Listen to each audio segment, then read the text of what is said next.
पिछले वीडियो में प्रथम सर्ग पे थे और प्रथम सर्ग पे हमने 3 जो था यहाँ पे पैराग्राफ को देखे थे लोग। तो प्रथम सर्ग का वही मतलब होता है अध्याय। तो प्रथम अध्याय के 3 पैराग्राफ को हम लोगों ने देखा था। फिर से उसको एक बारी देख लेते हैं कि जय हो जग में जले जहाँ भी, नमन पुनीत अनल को, जिस नर में भी बसे हमारा नमन तेज को बल को। किसी वृंत पर खिले विपिन में, पर नमस्य है फूल, सुधि खोजते नहीं गुणों का आदि शक्ति का मूल। ऊंच नीच का भेद न मानो, वही श्रेष्ठ ज्ञानी है, दया धर्म जिसमें हो, सबसे वही पूज्य प्राणी है। क्षत्रिय वही भरी हो जिसमें निर्भयता की आग, सबसे श्रेष्ठ वही ब्राह्मण है, हो जिसमें तप त्याग। तेजस्वी सम्मान खोजते नहीं गोत्र बतला के, पाते हैं जग में प्रशस्ति अपना कर्तव्य दिखला के। हीन मूल की ओर देख जग गलत कहे या ठीक, वीर खींचकर ही रहते हैं इतिहासों में लीक। तो यहाँ तक हम लोगों ने पिछले जो वीडियो था उसमें देखा था लोग। अब हम लोग इस चीज़ को पूरी तरीके से समझने के लिए जो ऊपर का चीज़ था, जिसका हम लोगों ने कल बहुत अच्छे से एक्सप्लेनेशन समझे थे लोग एक प्रकार से, उसी चीज़ को कहानी वाइज कैसे क्या हो रहा है, उसका परिणाम स्वरूप क्या होता है, कैसे काम करना चाहिए, उस चीज़ को लेकर के आगे यहाँ पे बताया जा रहा है। तो और हमें ये साथ में ध्यान रखना है कि ये चीज़ें जो हैं धर्म से ही रिलेटेड है, कि हमें कर्म को कैसे करना है, क्योंकि धर्म का अंतिम जो एक प्रकार से निष्कर्ष निकल के आता है वो है कि हमें क्या कर्म करना चाहिए, क्या कर्म नहीं करना चाहिए। नॉर्मल लोग समझते हैं कि धर्म वो है पूजा पाठ करना ही धर्म है, लेकिन सिर्फ पूजा पाठ करना या फिर सिर्फ मंदिर में चले जाना, सिर्फ मस्जिद में चले जाना धर्म नहीं है। धर्म का अंतिम जो एक निष्कर्ष निकलना होता है कि हम क्या करें,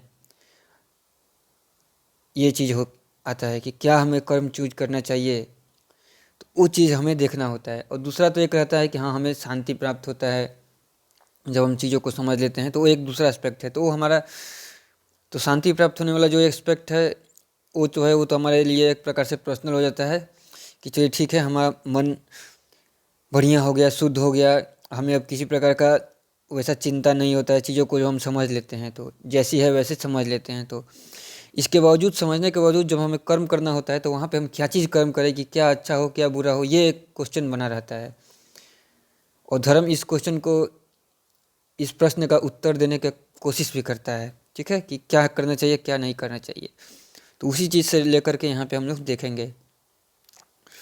तो हम लोगों ने देखा था कल कि ये जो है रश्मि रथी एक प्रकार से महाभारत का एक पात्र जो थे कर्ण, उनके जीवन की ही ये पूरी चर्चा है। तो उसी कर्ण के बारे में यहाँ पे बोला जा रहा है कि जिसके पिता सूर्य थे, कर्ण के पिता कौन थे? सूर्य थे, और जिनकी माता कुंती सती कुमारी, ठीक है। तो इस चीज़ को यहाँ पे समझ लेते हैं कि ये थोड़ा सा, और उनका पलना हुआ धार पर बहती हुई पिठारी, सूत वंश में पला, चखा भी नहीं जननी का क्षीर, निकला कर्ण सभी युवकों में तब भी अद्भुत वीर। तो इस चीज़ को थोड़ा सा हम लोग समझ लेते हैं कि इसमें क्या दिया गया है। तो जो कर्ण का जन्म था वो कब हुआ था और कैसे हुआ था।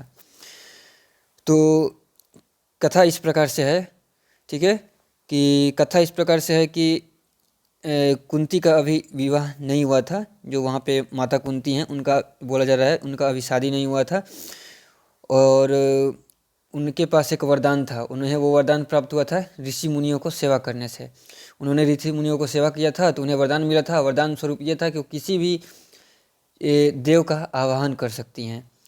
तो एक बार वो सोचने लगी क्या ये वरदान सही में काम करता है कि नहीं करता है। ऐसा करके उन्होंने मन में ही सूर्य भगवान का आवाहन कर दिया। तो सूर्य भगवान जब आए तो बोले, तो फिर वो बोली कि मैंने तो यूं ही जस्ट आवाहन कर दिया है मंत्र को चेक करने के लिए। तो वो बोले कि जब भी अब मैं आया हूँ तो बिना वरदान दिए जाऊँगा नहीं। तो उनको समझ में नहीं आ रहा था कि क्या वरदान मांगे। तो क्या वरदान मांगे, तो उन्होंने क्या किया कि उन्होंने बोला कि ठीक है, आपकी जो मर्जी वो आप अपना वरदान दे दीजिए। तो उन्होंने कुंती को यही कर्ण जो है वरदान में दे दिए, और उन्हें मतलब कि इस प्रकार से कुंती उनकी माता हो गई और सूर्य जो हो गए पिता हो गए, और कर्ण जो हैं ये हुए। और ये जब जन्म लिए तो इनके शरीर पे पहले से ही कवच कुंडल था, जो कि उन्हें सारी चीज़ों से, दुखों से एक प्रकार से रक्षा कर सकता था, संसार के बाधाओं से। तो उन पे कवच कुंडल भी था उनके शरीर पे। तो इस प्रकार से यहाँ पे कर्ण का जन्म हुआ था। कुछ लोग इस कहानी को सुन के कहेंगे क्या बकवास कहानी है, तो अगर जिन्हें बकवास लगता है तो या फिर चीज़ों को नहीं समझते हैं कि ये चीज़ें संकेत के रूप में क्यों कही जाती हैं, तो वो इस बकवास में उलझे रह सकते हैं और खोज सकते हैं कि ये बकवास क्यों है, कैसे है, कहाँ से आया। ये भी एक रिसर्च का विषय हो सकता है। तो ये उन्हीं लोगों के लिए है जो इसमें फंसना चाहते हैं या फंसने वाले जैसे लोग होते हैं, उन्हीं को फंसाने के लिए ही ऐसी कहानियाँ रखी जाती हैं, ताकि कुछ लोग जो ध्यान ना दे पाए वो फंस पाए कम से कम। नहीं तो इस चीज़ को अगर हम समझ गए कि ठीक है कि जन्म हुआ कर्ण का और इस प्रकार से उनका जन्म हुआ, तो इस चीज़ को लेकर चलते हैं आगे में। और उनका पलना हुआ धार पर बहती हुई पिटारी। अब जब कर्ण का जन्म हो गया तो चूँकि कुंती जो थी उनका शादी भी हुआ नहीं था और वो तो भगवान थे, उन्होंने वरदान दिया और चले गए। तो उन्होंने सोचा कि मैं अब समाज को क्या बतलाऊंगी कि ये बच्चा कहाँ से आया, ठीक है, ये जो कर्ण थे वो कैसे वहाँ पे आ गए, इस चीज़ को कैसे बताएंगे समाज के सामने। समाज तो मानेगा नहीं इस चीज़ को। तो वो समाज का जो एक प्रभाव रहता है, उसको मानसिक दबाव की वजह से वो अपना, उनके पास ममता था लेकिन उनका ममता कम पड़ गया तुलना में कि समाज का दबाव क्या हो गया, ज़्यादा हो गया। तो वहाँ पे अगर हम इस प्रकार से बोलें तो जो समाज का प्रभाव है, जो समाज का प्रभाव है वो बड़ा हो गया किस चीज़ से, ममता से, ठीक है। और फिर वो अपने माँ का दायित्व भूल गई और समाज के दबाव में, जो मानसिक दबाव उन पे बना, उस दबाव में उन्होंने अपने बेटे कर्ण को त्याग करने का सोच लिया, ठीक है। तो उन्होंने क्या किया कि एक पिटारी लेकर के जा कर के नदी में उन्होंने कर्ण को पिटारी में रख करके नदी में ही छोड़ दिया बहने के लिए। तो इस प्रकार से जो कुंती थी उस कर्ण की सिर्फ, मतलब कि ऐसा बोला जा सकता है कि उन्होंने सिर्फ जन्म दिया, ठीक है। उनका पालन पोषण ये सारी चीज़ें उन्होंने नहीं किया। इनफैक्ट हम ये बोलेंगे वास्तव में ये हुआ ये कि उन्होंने जैसे ही जन्म दिया और तुरंत, जिस समय में एक माँ को अपने बच्चे के प्रति अधिकतम प्रेम होना चाहिए या होता भी है, उस प्रेम को उनके अंदर से वो प्रेम कम हो गया और उनमें जो है समाज का दबाव अधिक हो गया। वैसा स्थिति उनके पास बना। और इसका जिम्मेवारी किस पे दिया जाएगा, पर्टिकुलरली समाज पे दिया जाएगा कि सिर्फ माँ पे दिया जाएगा, ये एक विचारणीय प्रश्न है। इस पे हम लोग विचार भी करेंगे। तो मेरे देखे इसका अगर हम लोग निष्कर्ष पहुँचे तो इसका अंतिम जो जानकारी है, इसका जिम्मेवारी दिया जा सकता है माँ पर भी दिया जा सकता है। क्योंकि जो आध्यात्मिक ज्ञान होता है या फिर जो गीता में कहा गया है, वो प्रत्येक व्यक्ति को समझाने के लिए कहा गया है कि प्रकृति में तो चीज़ें अस्त व्यस्त होती रहेंगी। प्रकृति का काम है टेंशन देना और चीज़ों का इधर से उधर करना। उसके नियम को हम समझ नहीं सकते हैं, उसका मूल परमात्मा से है, परमात्मा ही समझ सकता है। तो समाज में क्या हो रहा है उस चीज़ से उसी प्रकार से, मतलब गीता में कहा गया है कि समाज में क्या हो रहा है या कहीं पे क्या हो रहा है, उस चीज़ को हमें उतना ज़्यादा चिंता ना करना है अगर हमारे पास आत्मज्ञान हो जाता है तो यहाँ पे कुंती का फर्ज था कि उन्हें न छोड़े किसी भी कीमत पे। कर्ण का उन्हें पालन पोषण करना उनका दायित्व था, उनका फर्ज था, उनका कर्तव्य था। उन्हें समाज के प्रभाव में नहीं आना चाहिए था। तो अगर ये इस तल पे अगर बातें, क्योंकि इस तल तक गीता में जो ज्ञान दिया गया है, तो अगर उस तल से सोचा जाए तो उन्हें छोड़ना नहीं चाहिए था। तो उनकी यहाँ पे एक गलती हुई, लेकिन क्या हम ये भी बोल सकते हैं कि उनकी गलती हुई तो समाज की बिल्कुल भी कोई गलती नहीं है? तो अब समाज की गलती के बारे में, क्योंकि गीता में जो दिया गया है उसके अगर हम लोग प्रश्नों के हिसाब से विचार किया जाए तो समाज को सुधारने का दायित्व भी पर्सन पर ही रहता है। तो पर्सन ही इम्पोर्टेंट है, लेकिन समाज बनता भी है लोगों से ही। तो लोगों को भी समझना चाहिए कि क्या हो सकता है, कैसे सत्य हो सकता है। तो सत्य को स्वीकार करने की क्षमता लोगों में भी होनी चाहिए, यानी कि समाज में भी होनी चाहिए। तभी जाकर के चीज़ें जो हैं सही से चल सकती हैं। अन्यथा हम प्रकृति के नियम के विपरीत जाएंगे, और जब प्रकृति के नियम के विपरीत जाएंगे तो उसका विनाश फिर न सिर्फ माँ को ही बल्कि पूरे समाज को भी भरना पड़ता है। क्योंकि समाज भी वहाँ पे गलती तो कर ही रहा है समाज के रूप में, उसको भी एक चेतना के रूप में अगर देखा जाए तो वो भी तो गलती कर ही रहा है। तो समाज में जितने अधिक से अधिक लोग चेतना को उपलब्ध होंगे, ज्ञान को उपलब्ध होंगे, तभी जाकर के चीज़ें सही से चल सकती है और हर सत्य को मनुष्य स्वीकार कर सकता है। अन्यथा समाज बोलेगा कि मेरा तो कोई दायित्व नहीं है, लेकिन वैसा होता नहीं है। क्योंकि यहाँ पे माँ का ममता तो था, लेकिन समाज की वजह से वो डर गई, उनके अंदर में डर था, वो डर हावी हो गया। तो इस चीज़ को समझना है कि कैसे बैलेंस करना है। तो हमें हर तल पे काम करना चाहिए, लेकिन सबसे महत्वपूर्ण तल है मनुष्य के तल पे। जब एक इंडिविजुअल होता है वो अपने परम स्वरूप को समझ लेता है, तो फिर वो किसी चीज़ से डरता नहीं है, समझता है, तो फिर अच्छे से वो कार्य कर पाता है।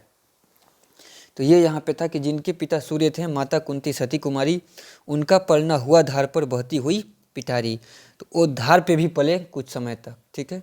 मतलब कि जो कुंती थी वो तो राजवंश से थी, इस प्रकार से तो जो था कि उन्हें यहाँ पे रहना था। एक मिनट, ये उधर चला गया। तो एक प्रकार से अगर हम लोग बोले यहाँ पे, तो जो था कि कर्ण थे, तो कर्ण का जन्म तो राजघराने में होना था।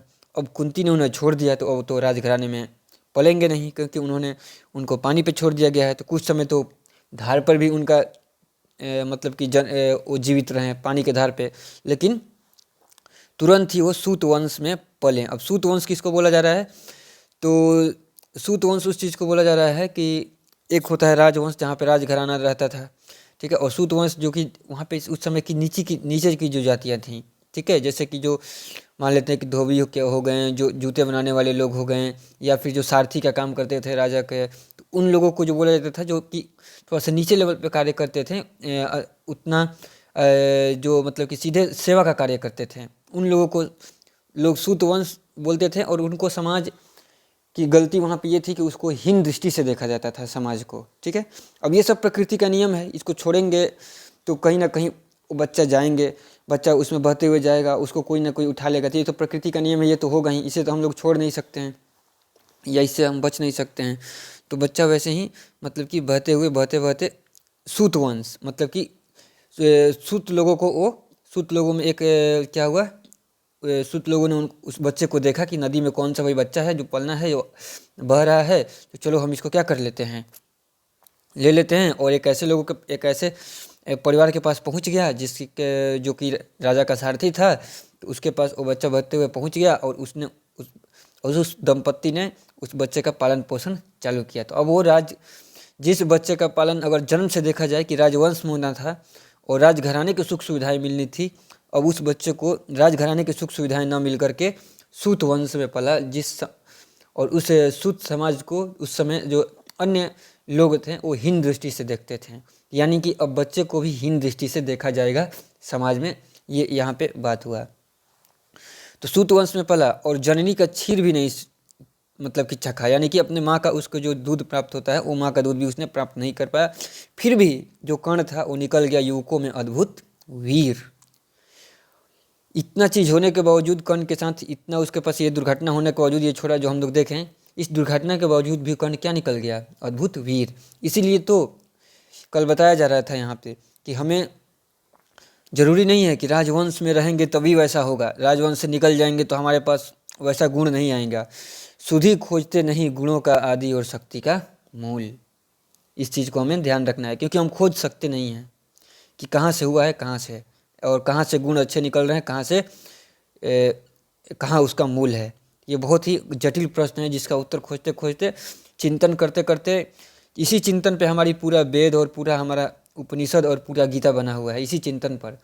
और फिर भी इस चिंतन का अंतिम उत्तर ये है कि परमात्मा जो इन सब प्रकृति से परे है, वहाँ से ये चीज़ें आ रही हैं, समझ के बाहर है ये चीज़। ऐसा हमारे मनुष्य के चेतना के अंतर्गत या मनुष्य के बुद्धि के अंतर्गत ये आने वाली चीज़ें नहीं है, ऐसा हमारे पास अभी का उत्तर है। और वैसा ही हमें अभी मान के चलना चाहिए, जब तक हम अगर उत्तर ना प्राप्त कर पाते हैं तो वही हमारे लिए बेस्ट, मतलब कि जो बेस्ट से बेस्ट चीज़ मान सकते हैं कि परमात्मा से ही ये चीज़ें आ रही हैं, और वही दिया गया है तो वही ही सत्य रहेगा। अब यहाँ पे जब कर्ण का पूरा वहाँ पे जन्म हुआ, फिर वो उनका पालन पोषण हुआ और वो बड़े हुए, तो उनके स्वभाव के बारे में बताया गया है कि कर्ण कैसे हैं स्वभाव से। हम लोग जानते हैं कि राजवंश में रहने वाले भी लोग भी एक से एक, मतलब कि अभी राजवंश बोल दिया जाए या फिर अभी आज के युग में बोला जाए तो एक से एक जो धनी लोग होते हैं, उनके परिवार के भी लोग एक से एक मतलब कि गंदे कार्य में संलिप्त हो जाते हैं, ठीक है। हम लोगों ने देखा है, उसको बताने की जरूरत नहीं है। अगर हम लोग खोज के अगल बगल देखेंगे तो हम लोग को पता चल जाएगा कि कैसे कैसे लोग होते हैं। एक से एक अभिनेता होते हैं, एक से एक राजनेता होते हैं, जिनके पास भौतिक सुख सुविधाओं की कोई कमी नहीं है, फिर भी वो ऐसी से ऐसी हरकत करते हैं जिसका कोई मतलब कि किसी भी दृष्टिकोण से समर्थन नहीं किया जा सकता है। तो वैसा चीज़ तो होता है। और यहाँ पे हम देखते हैं कि जो कर्ण थे, सूत वंश में भी रह के उनमें कैसा विकास हो रहा है, उस विकास को देखना है। तन से समर सूर, मतलब कि तन से अगर बोला जाए, जो अगर शरीर से बोला जाए तो बहुत ही बलशाली सूर। मन से भावुक, यानी कि उनके मन में भावना भी है। स्वभाव से वो दानी, किसी भी चीज़, किसी भी व्यक्ति को अगर देखते हैं किस चीज़ का ज़रूरत है तो तुरंत उसके लिए हेल्प करने के लिए आतुर, स्वभाव से दानी। जाति गोत्र का नहीं, शील का पौरुष का अभिमानी, यानी क्या कि अब उनमें जाति गोत्र का अभिमान नहीं है। वो अब अभिमान तो हालांकि उनमें रह भी नहीं सकता है, क्योंकि वो तो सूत वंश में है, तो उनके अभिमान का बात नहीं है। लेकिन फिर भी व्यक्ति में होता रहता है कि मतलब कि इस चीज़ का जो समझ जाता है, ज्ञान को थोड़ा सा समझते हैं उस चीज़ को जो लोग, तो उनमें किसी भी जाति धर्म या इस चीज़ों से वो थोड़ा सा ऊपर उठ जाते हैं। ठीक है, जो धर्म होते हैं, जो फालतू का जो धर्म होता है उस चीज़ से ऊपर हो जाते हैं, वो सच्चे धर्म को समझ पाते हैं।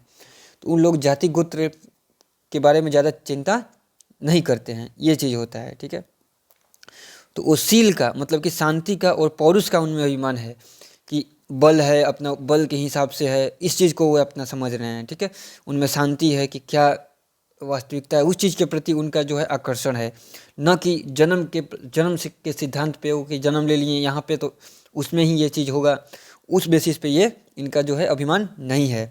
वो अपना वो मानते हैं कि हमें स्वयं मेहनत करके अपनी भाग्य रेखा बनानी पड़ती है। ठीक है, हमें इतिहासों में स्वयं से लीक खींच के, वही बोल रहा है ना, वीर खींच कर ही रहते हैं इतिहासों में लीक। तो लीक खींचने वाले एक प्रकार से मनुष्य हैं। कौन? पुरुष हैं, कर्ण। ठीक है, वो लीक खींच कर ही दिखा सकते हैं कि देखो कि तुम लोग जो बोल रहे हो कि नहीं राजवंश में ही क्षत्रिय जन्म ले सकते हैं, योद्धा जन्म ले सकते हैं, तो ये गलत है। मैं सूत के घर में भी जन्म ले करके अपना पल करके, क्योंकि इन्हें अभी मालूम नहीं था कि इनको जो जिस परिवार ने इनको पालन पोषण किया, तो शुरू में इन्हें मालूम नहीं था, इन्हें ये ज्ञात नहीं था कि मैं इनका अपना पुत्र नहीं हूँ, बल्कि मैं इन्हें नदी की धारा से पालने में से मैं प्राप्त हुआ था। तो ये चीज़ उनके पास नहीं था, इस बात का उन्हें बोध नहीं था, ज्ञान नहीं था। तो जाति गोत्र का नहीं, शील का नहीं, पौरुष का अभिमानी थे वो। मतलब कि अपनी ज्ञानोपार्जन और शक्ति उपार्जन पे ध्यान रखते थे कि अपना बल से, अपने बलपूर्वक मैं इस चीज़ों को प्राप्त करूँगा, इस चीज़ पे प्रकृति से प्राप्त करूँगा अपना मेहनत कर करके। तो मेहनत पे भरोसा करने वाले, अपने स्वयं पे बल पे ये नहीं अभिमान करने वाले पुरुष नहीं थे कि मैं सिर्फ यहाँ से हूँ इसलिए मेरे में अभिमान आ गया, वैसा नहीं। तो ज्ञान, ध्यान, शास्त्र अस्त्र, ठीक है, शास्त्रास्त्र शस्त्र का सम्यक अभ्यास, मतलब कि हर चीज़ का वो सम्यक समान रूप से अभ्यास किया उन्होंने। ज्ञान का भी, ध्यान का भी, शास्त्रास्त्र का भी। शास्त्रास्त्र का मतलब कि जो शास्त्र होते हैं, ठीक है, शास्त्र होते हैं, और उस चीज़ का पूरा अध्ययन उन्होंने किया। यहाँ पे ये चीज़ों में दोनों में थोड़ा सा कन्फ्यूजन है। शास्त्रास्त्र के शस्त्र का भी अस्त्र या फिर शास्त्र तो हो गया, जिस वेद वगैरह हो गया, उपनिषद वगैरह हो गया, सारी चीज़ों को इन्होंने पढ़ा, समझा कि क्या चीज़ है, कैसे चीज़ है। इन्होंने उस चीज़ को कुछ एक हद तक उसको उन्होंने समझा। और अपने गुण का किया कर्ण ने आप स्वयं सुविकास, और उन्होंने स्वयं के गुण को ही क्या किया, उन्होंने सुविकास किया, अपने से पढ़ पढ़ के उसको समझ करके। ठीक है, तो इस प्रकार से उन्होंने बताया कि कैसे कैसे वो चीज़ों को अपना अच्छे से रख सकते हैं, अच्छे से उसको कार्य कर सकते हैं। तो अब यहाँ पे हम लोग देखते हैं कि आगे यहाँ पे क्या हो रहा है। तो यहाँ तक हम लोग समझ गए कि कर्ण का जो जन्म हुआ और जन्म से कैसे उनको राजवंश में रहना था, तो सूत वंश में चले गए, और सूत वंश में ही उनका फिर वहाँ पे पालन पोषण होता है। अब हम लोग यहाँ पे अलग देखते हैं एक और, यहाँ पे एटलीस्ट कम से कम पढ़ लेते हैं, नहीं तो इसको हम लोग कल देखा जाएगा। अलग नगर में कोलाहल से, अलग पुरी पुरजन से, कठिन साधना में उद्योगी लगा हुआ तन मन से, निज समाधि में नीरत सदा निज कर्मठता में चूर, वन्य कुसुम सा खिला कर्ण जग की आंखों से दूर। नहीं फूलते कुसुम मात्र राजाओं के उपवन में, अमित बार खिलते हुए पूर से दूर कुंज कानन में, मुझ में समझे कौन रहस्य प्रकृति का बड़ा अनोखा हाल, गुदरी में रखती चुन चुन कर बड़े कीमती लाल। ठीक है, तो इस चीज़ को भी हम लोग फिर से, ये प्रकृति के बारे में आ रहा है चीज़ें समझने के लिए, क्योंकि दो ही चीज़ समझने के लिए है इस संसार अगर मतलब कि संसार बोले ये बोलना गलत हो जाएगा, मतलब दो ही चीज़ समझने के लिए है, एक प्रकृति और दूसरा परमात्मा। ठीक है, तो हमारा जो शरीर है, हम अपने को भी कुछ ना समझे तो बेटर ही रहता है। हम अपने को भी अगर जहाँ तक अगर हम वेद पढ़े उपनिषद पढ़े तो सोचेंगे तो सोचते सोचते पता चलेगा कि हमारी जो चेतना है वो चेतना परमात्मा का अंश है। ठीक है, हमारी जो चेतना है वो चेतना परमात्मा का अंश है। और हमारा जो शरीर है, शरीर न कि सिर्फ शरीर, शरीर मन ए टू जेड चीज़ जो जिसको हम लोग समझ सकते हैं, सोच सकते हैं, जहाँ तक सोच जा सकती है। ठीक है, अब परमात्मा को बोले तो परमात्मा सोच से परे है, ये नहीं कि परमात्मा कोई उसके बारे में तो सोच ही सकते हैं, नहीं, परमात्मा के बारे में नहीं सोच सकते हैं, परमात्मा सोच से परे है। हम लोग प्रकृति के बारे में ही सोच सकते हैं, इसको समझना अलग ज्ञान होता है। ठीक है, तो जो भी हम लोग सोचते हैं और जो भी चीज़ है वो प्रकृति के अंतर्गत आती है। तो दो ही चीज़ है, प्रकृति और परमात्मा। परमात्मा के बारे में सोचा नहीं जा सकता है, इस भूल में रहने की जरूरत नहीं कि हम लोग परमात्मा के बारे में जान जाएंगे या सोच सकते हैं, नहीं, वो ऐसा चीज़ नहीं है, वो सोच से परे है। और उसके अन्य जितना भी चीज़ है, हमारा मन हो गया, बुद्धि हो गया, शरीर हो गया, जो भी अहंकार हो गया, हर चीज़, लालच, ये सब प्रकृति के अंतर्गत है और परमात्मा से नीचे है प्रकृति। तो हम लोग इस प्रकृति को ही समझने का कोशिश करते हैं, सोचने का कोशिश करते हैं। परमात्मा को तो सोच नहीं सकते, लेकिन बिना परमात्मा के ये प्रकृति भी चल नहीं सकती है, ये बात है। ऐसा यहाँ पे हम लोगों का जो कॉन्सेप्ट विकसित हुआ है वेदों में और उपनिषदों में, तो ये चीज़ सारा प्रकृति में है। तो प्रकृति को समझने के लिए यहाँ पे फिर से ये श्लोक आ रहा है, मतलब श्लोक बोल रहे हैं और अगला पैराग्राफ, तो फिर से इस चीज़ को देखा जाएगा कल। ठीक है, और उसके बेसिस पे कुछ एग्जाम्पल भी मैं कल रखने की कोशिश करूँगा कि कैसे ये चीज़ को विरोधाभास होता है और कैसे समस्या उत्पन्न होती है और कैसे हमें कर्म करना चाहिए। तो इस चीज़ को लेकर के हम लोग कल इस अगला जो है, यहाँ पे कल 3 तक हम लोग पढ़े थे, यहाँ पे ये 4 हो गया और ये हो गया 5। ठीक है, तो कल हम लोग का ये रहेगा 6 और ये रहेगा 7। तो 6 और 7 हम लोग कल देखा जाएगा इसको। ठीक है, तो अभी के लिए धन्यवाद।